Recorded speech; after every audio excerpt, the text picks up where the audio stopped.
जय श्री कृष्णा दोस्तों। आज मैं आपके सकट चौथ की कहानी सुना रही हूँ। एक देवरानी जेठानी थी। देवरानी पैसे वाली थी, जेठानी बहुत गरीब थी।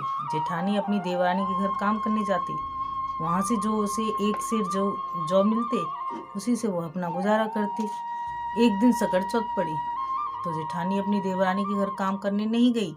उसने अपने घर में बथुआ पीसकर पूड़ी बनाई, सब्जी बनाई और फिर सकट चौथ का व्रत किया। पूजा पाठ करने में उसे काफ़ी देर हो गई तो वह खेत पर खाना देने नहीं जा सकी। वहाँ उसका पति इंतजार कर रहा था। खाना ना पहुँचने के कारण उसे बहुत गुस्सा आया। शाम को जब वो घर आया तो उसने अपनी पत्नी से कहा, ऐसा क्या काम कर रही थी जो खाना देने नहीं आई? अब मुझे भूख लगी है, खाने को दे। पत्नी ने बथुआ की पूड़ी उसके सामने लाकर रख दी तो पूड़ियों को देखकर पति को बहुत गुस्सा आया। उसने अपनी पत्नी की मार लगा दी और घर से बाहर निकाल दिया।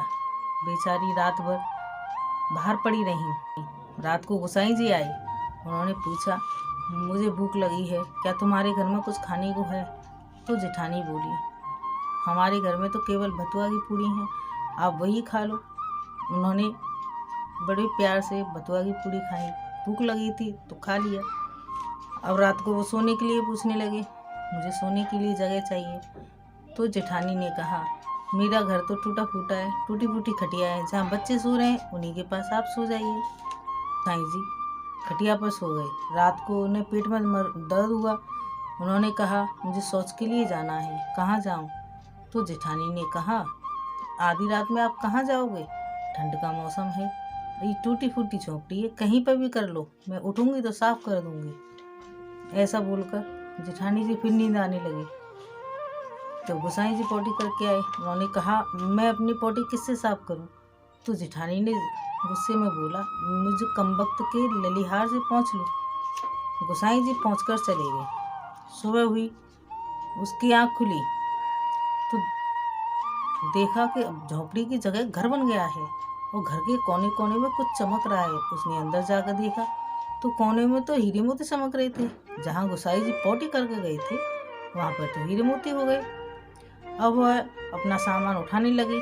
अब दौरानी को इस बात पे गुस्सा आई कि 2 दिन से ये काम पर क्यों नहीं आई है। दौरानी उसके यहाँ आई पूछने के लिए कि काम पर क्यों नहीं आई है। दौरानी ने देखा जेठानी तो सामान उठाने लगी है, इतना सारा धन कहाँ से आया इसके पास।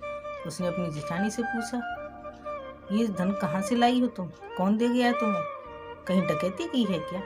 जेठानी ने बोला, बहन मैं क्या करूँगी, डकैती कहाँ से करूँगी, कहाँ से लाऊंगी? मुझे तो सकट भगवान जी दे गए हैं। तो सारी बात उसने अपनी दौरानी को बता दी। दौरानी के मन में लालच आ गया। उसने सोचा कि अगली बार सकट चौथ जब आएगी ना तो मैं भी इसी तरह से सकट जी से मांग लूँगी। 1 साल इंतजार किया। अगली साल सकट जी चौथ आई तो दौरानी ने अपने पति से कहा कि ऐसा है, आज मैं आपको खाना देने के लिए खेत पर नहीं आऊँगी तो आप मेरी मार लगाना। पति ने कहा, भाग्यवान, क्यों त्योहार पर तू पिटना चाहती है? उसने कहा, नहीं जी, सकट भगवान जी आएंगे तो आप मेरी मार लगाना। उसने बहुत समझाया लेकिन त्रिया हट के आगे किसी की नहीं चलती। तो पति अपने खेत से आया, उसको खाना देने नहीं गई। तो दौरानी ने कहा, आप मेरी मार लगाओ। तो वैसे ही उसने 2-4 थप्पड़ दे दिए और वह बाहर जाकर सो गई। रात को गोसाई जी आए तो उन्होंने भी वही बोला कि मुझे भूख लगी है। तो रानी ने कहा, उस गरीब के यहाँ क्या था, मेरे यहाँ तो सब कुछ है, खूब पकवान बनी है, खीर पूड़ी बनी है, जितना मन करे उतना खाओ। गोसाई जी ने पेट भर के खाया। फिर उन्होंने सोने के लिए जगह पूछी तो दौरानी ने कहा, उसके यहाँ टूटी फूटी खटिया थी, मेरे यहाँ कच्चे सूत का पलंग है, आराम से सो। फिर उन्होंने रात को पेट में दर्द हुआ, पूछा कहाँ जाऊँ? उसने कहा, इतनी बड़ी हवेली पड़ी है, कहीं पे भी कर लो। और उसने पहुँचने के लिए भी पूछा तो दौरानी ने कहा, मुझे भाग्यवान के ललिहार से पहुँच लो। वह पहुँच के चले गए। सुबह जब दौरानी उठी तो घर में हर जगह बदबू ही बदबू नजर आने लगी, हर जगह गंदगी दिखने लगी। अब इस बात से वो परेशान। पति को बड़ा गुस्सा आया। उसने कहा कि कल तो नहीं मारा था लेकिन आज मुझे बहुत गुस्सा है, पति ने उसको उठा के डंडे से मार लगा दी। वो रोते रोते अपनी जेठानी के पास गई, जेठानी जी ये मेरे साथ क्या हुआ? तो जेठानी ने कहा इसमें मैं क्या कर सकती हूँ, तुम सकट भगवान जी से पूछो, मुझे तो वही दे गए थे। वह ढूंढने लगी, सकट भगवान जी, सकट भगवान जी। ढूंढते ढूंढते उसे सकट भगवान जी मिले। दौरानी ने कहा कि प्रभु मेरे साथ ऐसा क्यों हुआ? आपने उसको तो धन दिया और मुझे बदबू ही बदबू करके चले गए। उन्होंने कहा देख, वह तो गरीब थी इसलिए उसको दिया, लेकिन तू तो पैसे वाली थी, तूने तो संपत्ति में विपत्ति मांगी थी, तेरे साथ यही होना था। तो प्रभु अब ये समाधान निकालो इसका, ये बदबू कहाँ से हटेगी, कहाँ तक गंदगी साफ करूं? तो भगवान जी बोले कि जितना तेरे पास धन है उसमें से आधा कर, तभी तेरी गंदगी खत्म हो सकती है। दौरानी अपने घर आई और उसके पास 2 सोने के हार थे।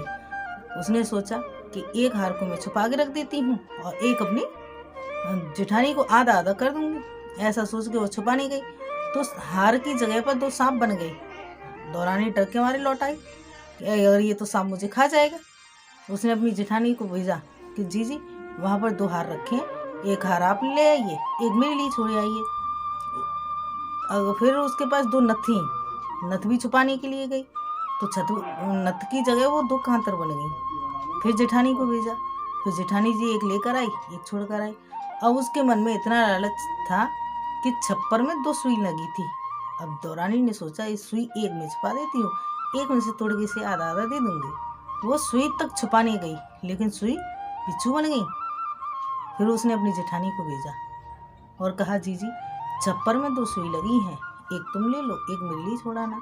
इस तरह से उसकी सारी संपत्ति का आधा आधा बंटवारा हुआ, तब जाकर कहीं उसकी गंदगी साफ हुई।